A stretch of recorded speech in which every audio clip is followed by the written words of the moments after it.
வெள்ளம் வந்துச்சுன்னா அத்திவாரத்தை தான் அசைக்கும், மாடியை அசைக்காது. பவுண்டேஷன் அசைச்சு. பவுண்டேஷன் என்ன தெரியுமா? உங்கள் மீது வச்சிருக்கிற நம்பிக்கை, கணவன் மீது மனைவி இருக்கிற நம்பிக்கை, மனைவி மீது கணவன் இருக்கிற நம்பிக்கை, பெற்றோர்கள் மீது பிள்ளைகள் இருக்கிற நம்பிக்கை, பிள்ளைகள் மீது பெற்றோர்கள் நம்பிக்கை. முதல்ல அவன் எதை டச் பண்ணுவான்னா நம்பிக்கையை உடைப்பான், விசுவாசத்தை உடைப்பான். கர்த்தர் இன்னைக்கு சொல்லுகிறார், கேட்கிறேன், உங்கள் விசுவாசத்தை நம்பிக்கையை யாருடைய பேச்சை கேட்டு நீங்கள் இழக்காதீர்கள்.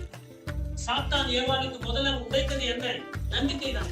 தேவன் இப்படி சொன்னாரா? ஒண்ணுமே நடக்காது, நீ சாப்பிட்டு. நான் அந்த நாட்டு பிடிச்சேன், அந்த சாமி காப்பிச்சேன், இந்த நாட்டு பிடிச்சேன், அந்த சாமி காப்பாத்துச்சா, இந்த சாமி இந்த காப்பாத்துக்குமா? எத்தேக்கியார் போனதை நம்பாத அந்த வீட்டு மக்களோட பேசுறான். நீங்க வீட்டுக்கு போயிட்டு 18ஆம் அத்தியாயம் தியானிக்கிறீங்க, 19 தியானிக்கிறீங்க.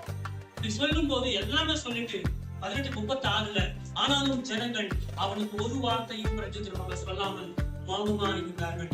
அவனுக்கு மறு உத்தரவு சொல்ல வேண்டாம் என்று ராஜா கட்டளையிட்டிருந்தார். சில நேரத்தில் அமைதியா இருங்க. குடும்பத்துல சண்டை வரும்போது சில நேரத்துல திட்டிக்கிட்டே இருப்பாங்க. சண்டை நான் நடந்துட்டு அமைதியா உட்கார்ந்து கர்த்தர் நிச்சயம் சிலது அவர் சொல்லுவார், இப்ப நீ பேசு, இப்ப பேசு.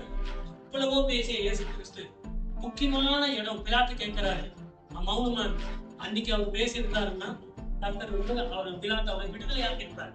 எல்லா இடத்திலும் பேசிய இயேசு அந்த ஒரு இடத்துல பேசணும். சில நேரங்களிலே உங்கள் மௌனம் உங்களுக்கு வெற்றியை ஆவியானவர் வெற்றியை கொடுத்திருப்பார். அந்த ஜனங்கள் என்ன பண்ணாங்கன்னா மௌனமா இருக்கிறார்கள்.